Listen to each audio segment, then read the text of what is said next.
Hello everybody, so we've got another live today. So I'm actually going live today with my friend Simon Squibb. So I really can't wait to bring him up on this live tonight because he's got an amazing story and I'm sure he'll be able to share some words of wisdom that's going to help many of us on this live tonight. Here it is, here's Simon. So just going to bring Simon up and we're going to get a conversation flowing tonight. So yeah, guys, thanks for joining as well. Just going to invite him up if I can.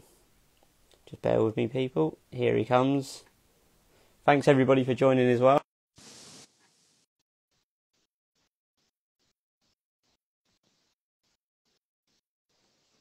Hopefully he's just coming now. Here he is, Simon. Hey, how you going? How you doing, my friend? Very good. Yeah, it's another wonderful day in England, isn't it? Yeah, I know, right? Cool. I don't know what's going on with the weather, you know. Like earlier, Simon, I looked out the window here, and it was cloudy, dark, horrible, and then the sunshine come out, and then it started snowing, and then the sun come out again. But it's crazy, right? But We're lucky, right? We got 4 seasons in one day. You know, who gets that? well, you got to wear layers, right? That's what I can see you're doing, Simon. I am. I'm always wearing layers in England.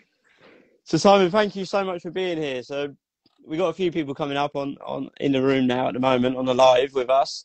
So the reason why I wanted to bring you, Simon, here today is because I've known you sort of since my journey really at the start of 2020 is my real journey when I sort of started this social media journey because I didn't really have any Instagram back then.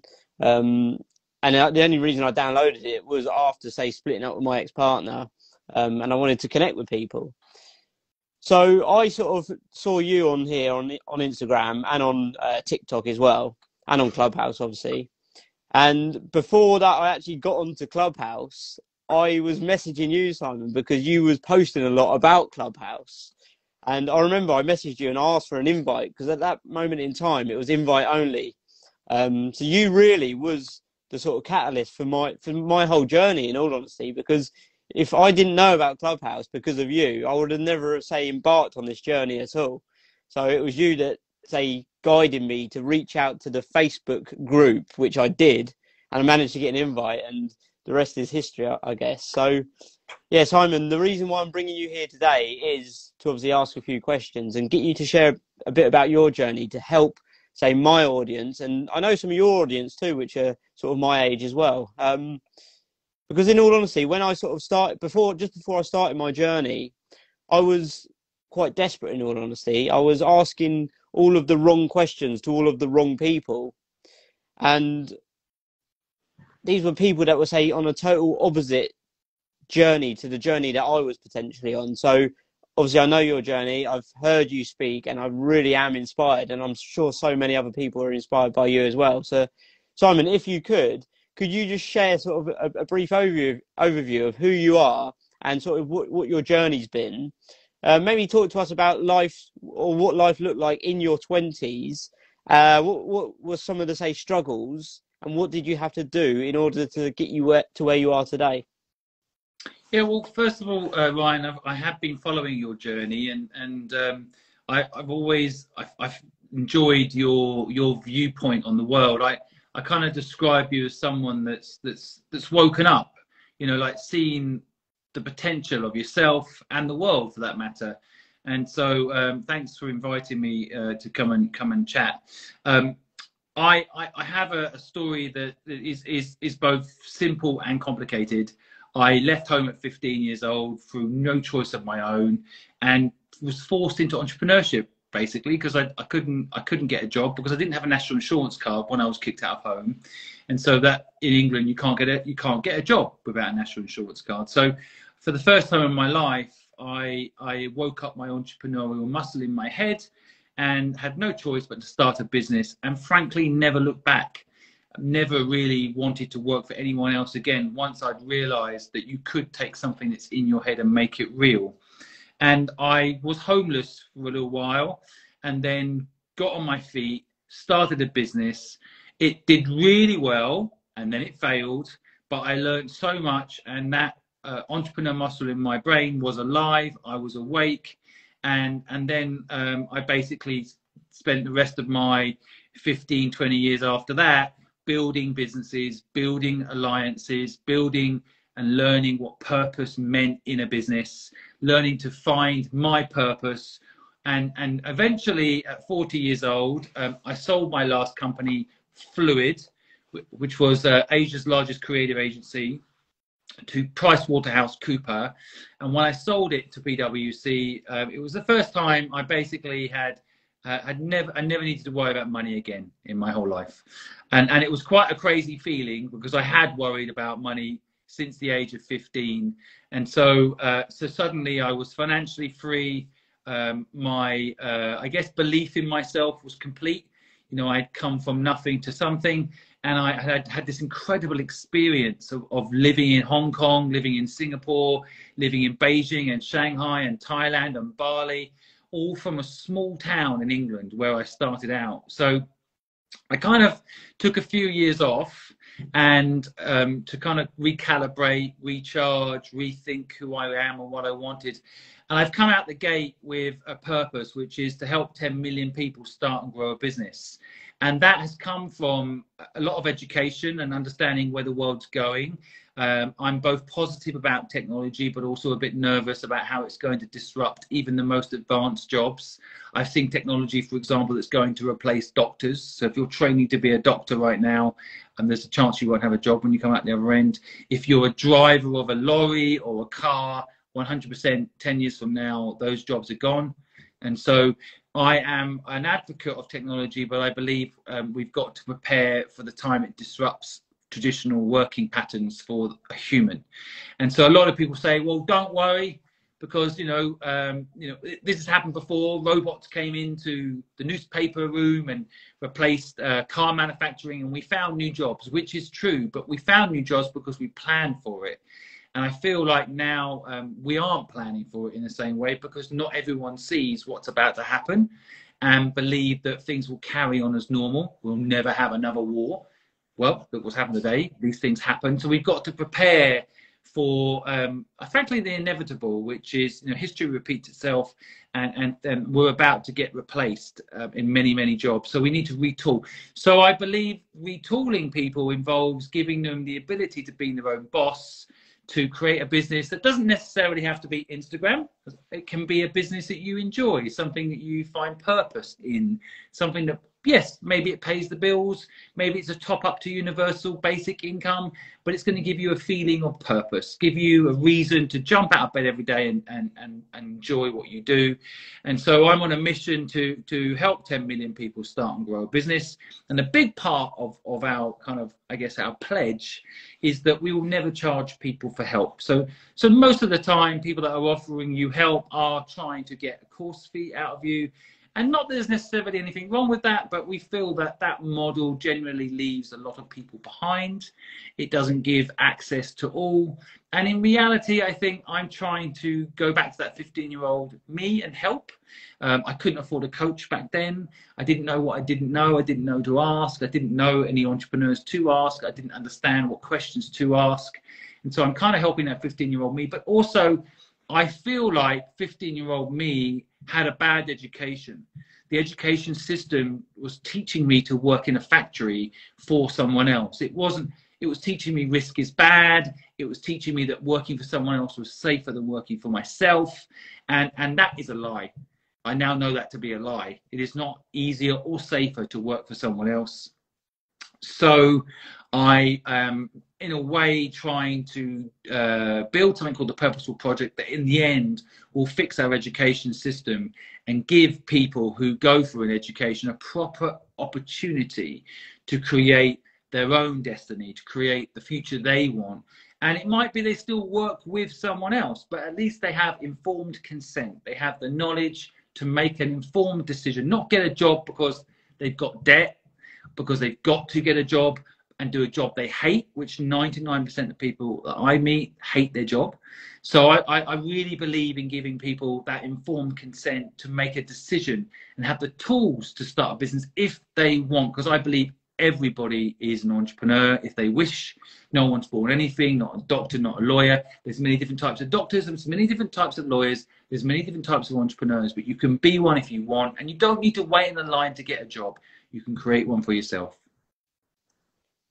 Simon, thank you so much for sharing that with us. So detailed as well. And what I want to say about there really is, you would say that 15-year-old boy almost forced into that situation where you had to say fend for yourself. But I honestly believe that sometimes your most profound periods of pain can also turn out to be your greatest gifts of growth. And also, pains can sometimes present purpose. So for you, it sounded like that pain that you went through, which you just mentioned there, you want to use that pain as you felt as that 15-year-old child, in all honesty, use it now as a, say, adult, an experienced adult that's gone through the say, test of life, to use what you know now to then help that, say, 15-year-old version of yourself and obviously everybody else around the world. So, yeah, like what stood out there as well about so many people feel like their purpose should be, let's say, a business of their own. But in my eyes, I actually wrote about this earlier. Purpose doesn't mean, say, working for yourself. Like, you could be working for somebody else, I believe, and still find purpose or feel purpose. Like, what are your thoughts on that, Simon? Yeah, absolutely, of course. I think, and frankly, you can work for yourself and not feel purpose. I think the key is being aware of this concept of purpose, and make sure that you're not doing something because you feel peer pressure, or not doing something because you feel society has suggested you should. And I do believe we all are here for a reason. And sometimes I use the example that I know someone who works for NASA, and you can say that, you know, NASA has quite a big purpose. I honestly think this individual has the ability to solve some of the world's most complicated problems, but he's too busy working at NASA. And so sometimes, and when I say to him, you know, why don't you use this brilliant brain of yours to solve important problems that are in the world? He says, I've got a mortgage to pay. You know, so I think sometimes people can be working at a purposeful business, but not necessarily doing what they were here to do. And I worry in today's society that people are getting distracted by, you know, fancy houses and flash cars and, you know, what the neighbor has, as opposed to thinking internally about what it is they're meant to be doing with their life. And so but I agree with you. You know, you can work for someone else, and I like to think my colleagues who work with me, they don't, I don't say they work for me, they work with me, and they're here with me because they believe in the purpose that I believe in, and they believe in that purpose for different reasons, but they're on the journey with me. So we have a shared common purpose, even though they work for me, you could say technically. I feel like that makes sense, and that's why whenever I bring anybody in to the organization, it's not necessarily are they the best at that job in the world, but do they care the most about our purpose is what matters. And so, yeah, you can definitely work for someone else to have purpose. I just don't want people to work somewhere and have no purpose. I think that they're missing something important in their lives if that's the case. Yeah, look, I totally agree there, Simon. And I feel like when people aren't working with purpose, or they're not living a purposeful life in, say, in a career, they're not going to put in their 100%. So not only is it bad, like air quote, bad for that individual because they're not, say, living up to their true potential and going after what they really want in life, but it's also bad again for the employer because they would rather have someone there that wants to be there and wants to serve that overall, say, mission as well. So yeah, it's so important to, say, live a life with purpose and work with purpose as well. So Simon, I want to get onto some of the questions if it's okay, because I've got a few questions that I wanted to ask you. So Sure. the first one is, what is the best piece of advice that you have ever received and why? So I think it's an interesting question because there's a few different elements. I I've been given lots of advice in my life, and each of them bring a different elements. So some practical, some spiritual. But you know, I was once told, Simon, buy time, don't sell time. And initially, even in my own businesses, I had an agency business. We were selling time, and I never really understood initially what that meant. But over the years, I've discovered that, you know, it is really silly to be selling time. Time is the most valuable thing we've got.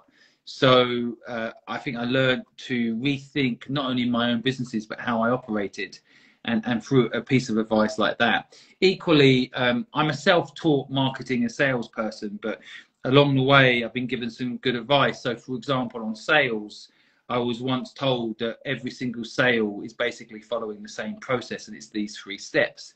The first is, you know, if you want to win work from someone, get to know the person you're selling to, you know, like basically get to like each other. The second step is establishing that you need each other.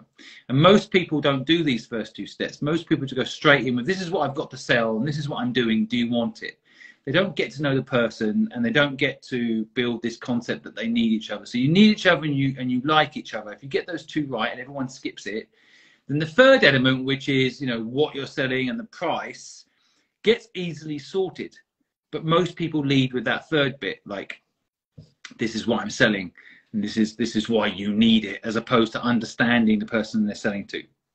So I've had, you know, advice like that on a practical level and the spiritual level, and I think that ultimately my own personal self-educated advice has been that recognize that luck plays a part in life, and in fact work hard to make luck happen, and believe that, by the way, working hard does not equal luck. The harder you work, the luckier you get is not true.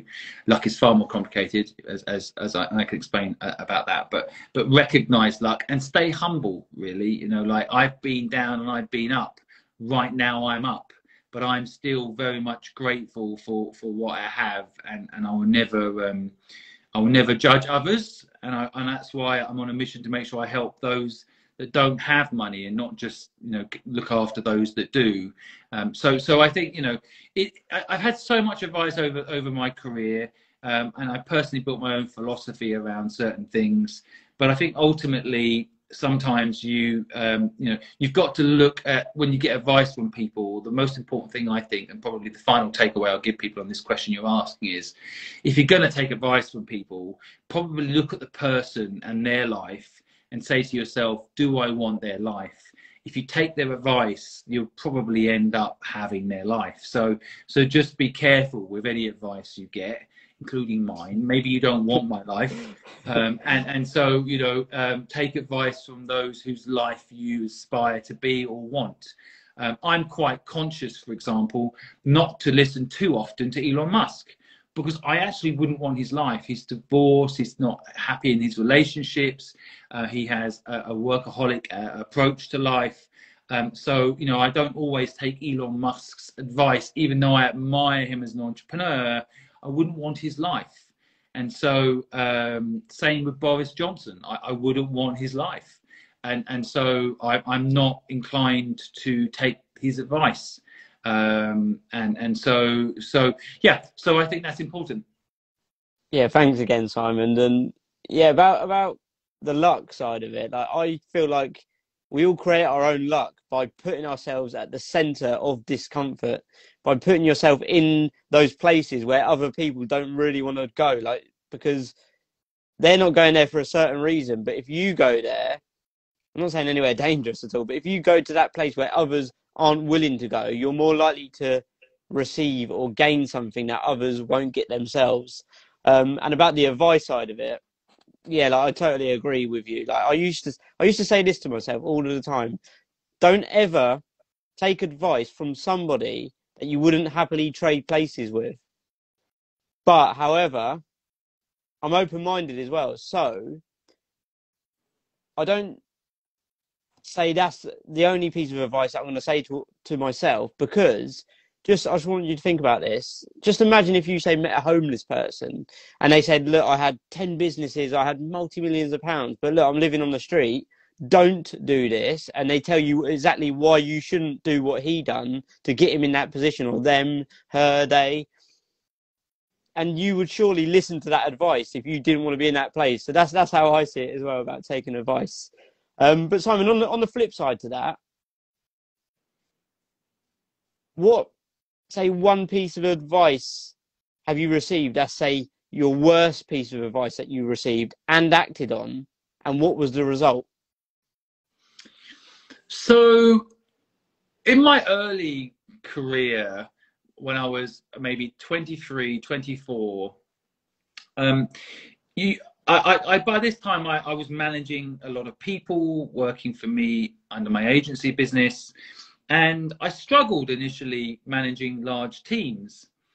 And I remember I was in Hong Kong running my company there, and someone very successful invited me for lunch, and during this lunch I told them how hard I was finding it to manage people. And this person said to me, Simon, this is how you manage people. He said, you know, you basically just push people. You push people to work so hard that they don't have time to quit, find another job, or think about anything other than getting their job done. And eventually they'll burn out and they'll move on, and you replace them. And there was a moment where I thought, hold on, I'm not an experienced manager of people. At this point, I had been self-employed for quite a long time, but that's not the same as experienced managing lots of people. And there was a moment there where I thought, well, this person's successful. They maybe know something I don't. And I attempted for about 2 weeks to listen to their advice. And I started being a lot tougher with people, started pushing them a little harder. And it just didn't feel right. And so what I recognized was that although that might have been good management advice, and it might have been why that person was successful, that was their personality as well. That they were able to live that way and sleep at night with that way of working. I was not. So I think it sometimes there can be like best practice in business, what people say you should do and how they made it, but that won't necessarily fit with your personality type. So I went the other way. I gave people flexi time, unlimited holiday, and although frankly quite often I did get taken advantage of, what I found was I was happier, and I enjoyed my work more, and I tended to end up with people in the company that did appreciate that approach.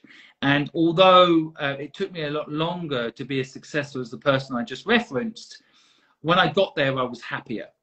And so, so I think sometimes, you know, like that was bad advice that I was given, to your point, your question. And I initially tried to action it. I probably could have turned myself to stone and just pushed people. I probably could have changed my inner core, killed off that natural need to have fun, which is how I saw it, to, you know, basically push people to work for me harder. And maybe I would have been richer quicker.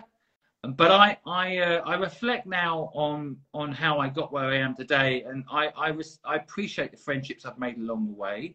A lot of the people that worked for me are now my friends, and those things I value more than any amount of money I could have made. So, you know, it is you know, enjoying the journey. That was not what this person advised me, and so, you know, not only was it bad advice for my personality type, I think generally people do forget to, you know, how you treat people on the way up could be how you're treated on the way down, right? Yeah, that's so true. And it's about just staying true to yourself. Like you said, Simon, that wasn't you. Like someone was almost trying to mold you into someone who you wasn't. Like in life, you can't tell or force anybody to do anything, right? Like we've all heard of this quote: you can lead a horse to water, but you can't make it drink. But I've added a part to that myself, which says, however, you can show the horse the benefits of drinking that water by drinking it yourself on a daily basis. So you need to be the change that you want to see in the world. So if you want somebody to work hard but they don't want to do it. You're never going to say force them to do anything. But if you show them the benefits of, say, putting the effort in, whether that's in a business or it could be in any area of life, but you just show up and you do the work, and the right people will be attracted to you for doing that as well. So yeah, you can't force anybody to do anything, and yeah, just be yourself, because like you mentioned there about you could have potentially got rich quicker, but I think Tony Robbins said this one, and it said something like, getting rich and not enjoying the process is the ultimate fail. Because like we know, the reward is the journey and not the destination. Like so many people think, I will be happy when I've achieved this or I've got this. But no, if you're not happy going there, I very much doubt you're going to be happy when you get it. Because if you're not happy for the things in your life at the moment, why the fuck are you going to be happy with more of what you've already got? Like, you're not going to be more happy in my eyes.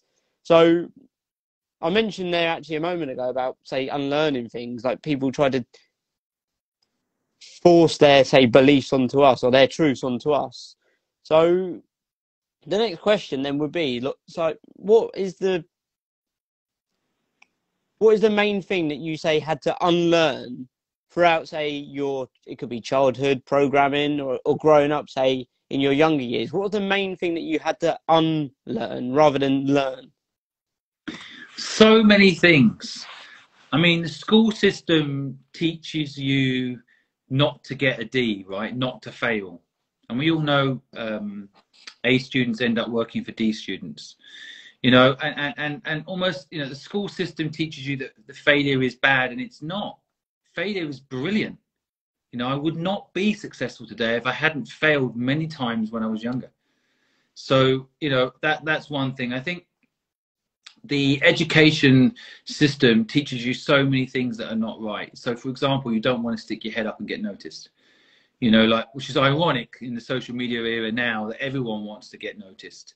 But for some reason, there's almost like, don't speak up, don't have an opinion, don't stand out. And so, school almost tries to make everybody the same. And, and then frankly, as I came up through the ranks, I guess, in business, I feel like initially I believed that you had to stand on other people to get ahead, and don't take it personally type of approach, and it's just business, all this crap that you hear. And I do take it personally. I don't want to stand on other people to get ahead. Working hard does not lead to success. Debt is not good. Good debt kills people. Borrow money is the best way, leverage, all of these things that you're almost taught as if they're gospel. I'm permanently trying to not let the system brainwash me, even now, into believing that a certain way of living will make me happier. Like owning more cars, more houses, more this, more that, and why don't I leverage money and make more money instead of like just focusing in on what I know to be true. And so, yeah, I think, I've learned to unlearn so much. And even now, thanks to the, complete onslaught of media, I'm still doing it. I'm still resisting the subconscious tricks, I guess, of brands and institutions and governments, frankly, and trying to not let them teach me that war will ever be good. War will never be good. I will never accept that a war is justified. I don't care. An eye for an eye does not work.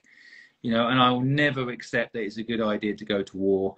And I think equally, less political and that sort of subject, I will never believe that debt is a good thing. Good debt is such a, someone says to me every single day that there's good debt. There isn't. There isn't. It's all designed to trick you into a system that stops you being free to do what you love. And even I have to remind myself of that as people permanently offer me massive leverage, as if I'm an idiot for not taking it, and so, yeah, I'm always not only training the system trying to train me, I'm always trying to stay completely aware of, frankly, the brainwashing that the system is trying to make me feel. And debt's a good one to pick on, because I just, every single advert on TV, every single thing that comes to the post, every single financial advisor I speak to tells me to leverage up. And you know, I have to keep saying why. Oh, then you can make more money. Why? Well, then you can leverage even more. Why? Then you'll have more assets. Why? You know, like a 5-year-old, my 5-year-old says this to me, or the 4-year-old says this to me all the time. Why? We have to, as humans, keep asking that, because sometimes people's motivations are, well, I get more commission if you do that, Simon. You know, that's the truth, right? Is it? So anyway, to answer your question, I think, you know, I've been permanently unlearning what the education system tried to do to me. Even my own parents kind of misunderstood that working hard was the answer to success. So I'm permanently reminding myself that's not the case, and trying to do the same for others. Yeah, Simon, thanks again for that. And what I want to talk about there is, because you mentioned this at the start as well, about the education system. It almost molds us as individuals into workers. Like you said this at the start, and throughout the education system, we get punished for failing. Right? You fail an exam or a test, you get punished. You have to do homework or after school and all that sort of stuff. But the reality is, in the real world, failing is just a part of success. Like, it's the essential stepping stones on the way to success. It's just success in progress, really, because every failure, if you choose, you can learn from that, and the greatest of life lessons are in those failures as well. But then also, like you mentioned as well, Simon, just moving on from that, was about the society as well. Like, society almost brainwashes us into believing that we need to buy these assets, these golden pots of homes. And I know you're a big one on buying homes and mortgages, etc. And yeah, like many of us, me included, were sort of brainwashed to believe that owning your own home is like the ultimate goal in life. And if you had, say, a fancy car on finance and a big old TV on the wall, like you're doing so well for yourself. But from my own experience, I had that, and I didn't feel any better than I was before owning that stuff. So it got to a point where the things I owned end up owning me, because I was trapped in that situation where I couldn't, or I didn't feel like I could, say, move job, because I needed that monthly safety net of an income coming in each month to pay for the mortgage that was, say, on the edge of my, say, limit, because I was, say, had a car to pay for, I had bills to pay for, I had holidays that was constantly going on to pay for as well. Yeah. So the irony, that safe job is probably the most unsafe thing you could ever have. See, that's the irony, and that's what I'm talking about. Everyone thinks a safe job, you know, like working for Northern Rock, you know, safe job, right? The infrastructure is always teaching you to basically do the safe thing, but in reality, life is about not doing the safe thing. That's where the fun is. Yeah, no, I like that. And yeah, like, with the safe bet in life, like the safe bet really, and you mentioned it there about the fun, like the safe bet, taking the safe bet in life is robbing you from enjoying this life experience and really living it to its fullest and getting the most out of it, but enjoying the journey, having fun along the journey. And about the whole job or the career side of it, taking that safe career, like a safety job, monthly income, etc. What's stopping, say, your boss from saying, right, that role doesn't exist anymore, you're gone, there's 1 month's notice, you're off, and then you got to find something else anyway. So that isn't really a safe job. The safest job that I found, from, say, learning from people like yourself and reading books, listening to thousands of hours of podcasts, the safest job that you could ever have is working for yourself. Totally. Lindsay just said on here, the best thing in life, in my opinion, costs absolutely the least. Can't beat the euphoria from a sunrise. So true, so true. And nice to hear from you, Lindsay. I tell you, the thing I remember, I did a TikTok that went viral, a couple of million views on it. And basically, it was a TikTok of me saying, you know, kind of, and I actually find this really hard to do this. People don't believe. I say I'm a multimillionaire, and I, you know, this is my day. and I basically pushed my son in the pram to his nursery, and then I was able to spend the day like hanging with him at the nursery. And then at the end of the time, I walked with him and got a baby chino, and watched trains go by. He would guess what trains were coming. And I said, that is my dream day. That's what it's like being a millionaire. And then someone said in a comment, I'm on welfare and I can do that. And I'm like, well, then if you are very, very rich, then, you are lucky. You are as lucky as me, and so, because actually it's so true what Lindsay just said, the things that are actually the most enjoyable, going for a walk like I did this evening with the sun setting, really don't cost anything.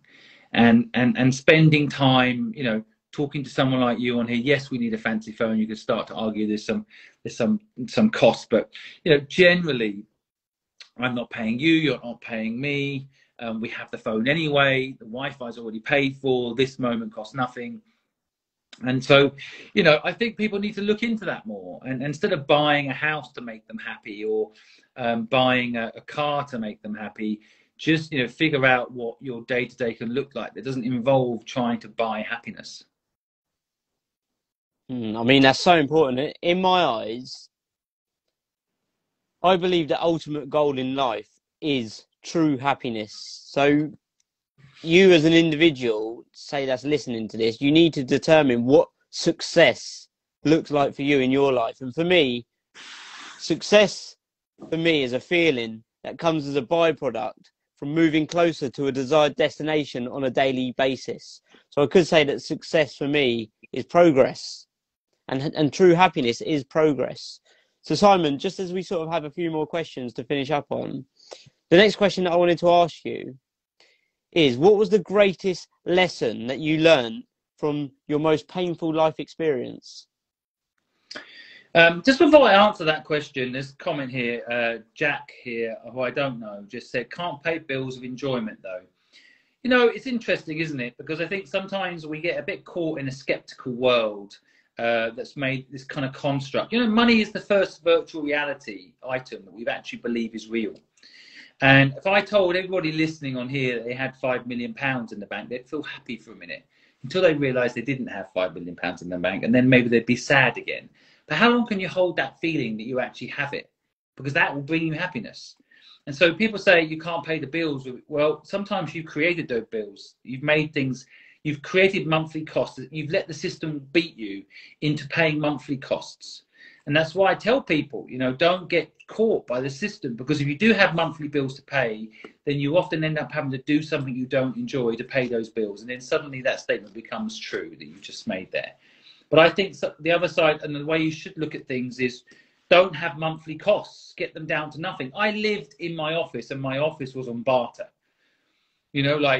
I think people can say, oh, well, that's unique to you, son. Well, it's only because no one's told you this, and maybe educated you on this, or explained this way of living. When you're young, you don't need a big fancy house. Maybe when you've got kids, you do. Things change later. But I do think people get a little caught in this, fun won't pay the bills. Well, fun will make you happy, and happy equals to you don't need lots of bills. You don't need lots of things, because you're enjoying what you do every day. And but anyway, going back to your Simon, can I just go on the top of that as well? Because I've heard many people say this sort of thing too as well, and I just want to say thanks. I think it was Jack for that comment too. But so many people believe success is the key to happiness, but I believe it's the other way around. It's happiness is the key to success, and happiness is a choice. We choose to be happy at any moment in our life too. But as you mentioned, Simon, about the monthly outgoings, the best thing that anybody that's watching this back or listening now could do is take their bank statement each month, take your last month's bank statement, look at it, take a highlighter and just highlight the things that you couldn't survive without. Because so many things, I've done it myself, are on there that are just luxuries. And you could tick probably half of it off. So you could go from, let's say, spending £1,000 a month to £500. So then now you've got another £500 spare. What are you going to do with that extra £500 in your bank? So you need to sacrifice because it is about sacrifices. If you want to go through life and treat yourself every single day, every single weekend to these luxuries, it could be eating out each weekend, you're soon going to drain through your money. So if you don't sacrifice for what you want, then what you want becomes a sacrifice. So Simon, I hope you can remember the next question as well. I can't. No, right, I'm gonna go over it again. So I wanted to ask you, what was the greatest life lesson that you learned from your most painful life experience? So I sadly lost my father when I was 15 years old. He had a heart attack right in front of me, and you know, even now it feels like yesterday when I think about that moment and watching him. I thought he was joking. You know, like he was having a heart attack in front of me. I thought he was joking, and so, you know, that was a very painful moment in my life. You know, 8 minutes after he told me he was having a heart attack, he was dead. And I still to this day, like, just remember the moment as he told me it, thinking, is he joking? You know, like, is it? You know, he was 56 years old. You know, like, it's too young to die of a heart attack. But I remember, you know, going through this process once he died of, like, you know, how did this happen? How did someone so young, you could argue maybe 56 isn't that young, but it is young.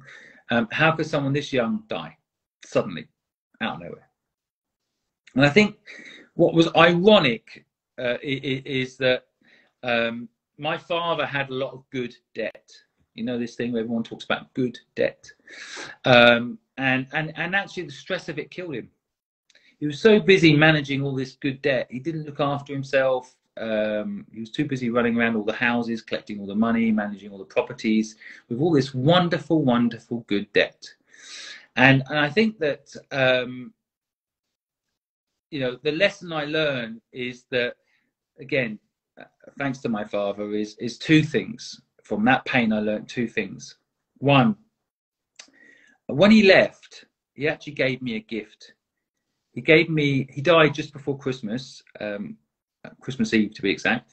And his final gift to me really was, like, the ability to go off and fail, because as soon as he died, then my mother kicked me out of home, and then suddenly, you know, all the people around me that would have judged me for failing suddenly weren't there, and I could go and make things happen without judgment, and I was kind of given this gift of the freedom to fail.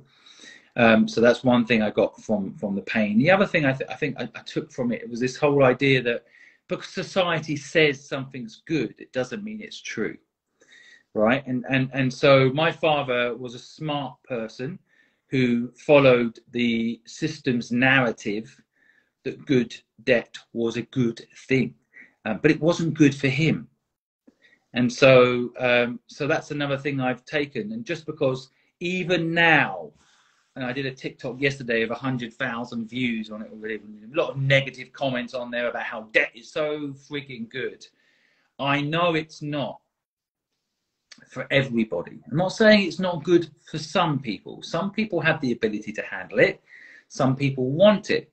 But I know a lot of people where good debt is bad. And my father was one of those people. I would probably be one of those people. And so I could probably be 10 times richer than I am today if I leveraged good debt, but there's a chance I might be dead, you know. And so I feel like my father gave me that gift of sight, that gift to see through the marketing and the infrastructure lies that are built by governments, for example. I mean, like right now, the government's saying everyone should go back to the office. That's why all these restrictions have been lifted. Coronavirus hasn't gone away, right? They're being lifted because they want all the prets in England to stay in business. They want all the landlords that own all these expensive office buildings not to go out of business. They want you to use the public transport system, your money to get to work, your time to get to work. 8 hours sitting in front of a screen at home, or 8 hours sitting in front of a screen in the office makes no difference, right? And they say, oh, culture in the company, it's good to be there. We'll go for a walk together in a park somewhere.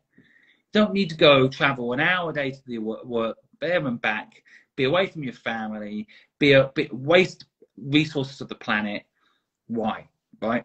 And my father gave me that gift. He gave me the gift to actually question this stuff, not as a conspiracy theorist, because I'm not a conspiracy theorist. I'm factual. There is no benefit for everyone going back to the office, other than to the landlords and to the prets of this world, the rich people running these businesses that want you to go back to the oldest system so that they stay in power, right? And that's who's, without being paranoid, that is who's sponsoring Boris Johnson. So they have a vested interest in keeping the status quo. And so I am able to see this. And again, it's not conspiracy theory, it's just factual based insight, right? And that's another gift my father gave to me. Yeah, no, thank you for sharing that story about your father. And yeah, like as I mentioned earlier, Simon, like sometimes the most profound periods of pain can also turn out to be our greatest gifts of growth. And what really stood out for me there was you mentioned your father, say, sacrificed his health in order to, say, build this wealth. And there's a quote, and I think it says something like, so many people sacrifice their health to build wealth, but then it gets to a point where they're spending their wealth to try and buy back their health, and you can never buy it. Once it's gone, you can't buy it back. Yeah, there's some things you can do to, say, prolong it, but don't ever, say, sacrifice your physical and mental health trying to, say, create this wealth in, say, monetary terms, because I feel like it's something that many of us would regret. And like you mentioned there about your dad as well, like obviously the age that he was, it's not really an age at all. Yeah, obviously anyone can die at any age. Like me, I was on my deathbed at 18, but we want to live like as long as we possibly could, right? So anything that, say, may stop that from happening isn't really a good thing to do in my eyes. Simon, so I want to just finish this off now with the last question that I love to ask you. And I usually say, what one piece of advice would you, or knowing what you know now, what one piece of advice would you give to your 20-year-old self? But for you, it could even be your 15-year-old self. So, Simon, knowing what you know now, what one piece of advice would you give to your younger self?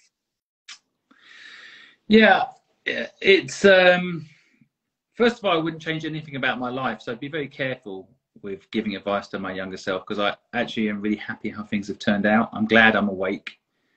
I'm glad that I'm aware. I'm glad that I'm doing the right thing today and helping other people without a catch.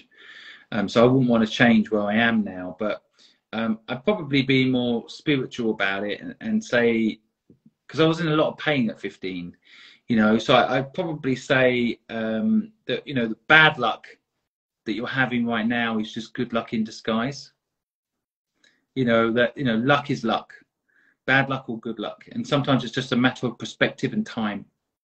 So I've had moments in my life where I think I've had really bad luck, and it turned out to be good luck in a strange twist. And even good luck, when I made a lot of money, actually for a little while was very happy, but then also felt a sense of loss because I no longer had the same drive for a while, So you think making lots of money is good luck.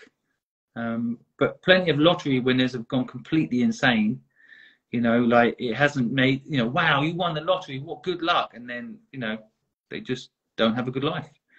It's just a bad luck can be good luck.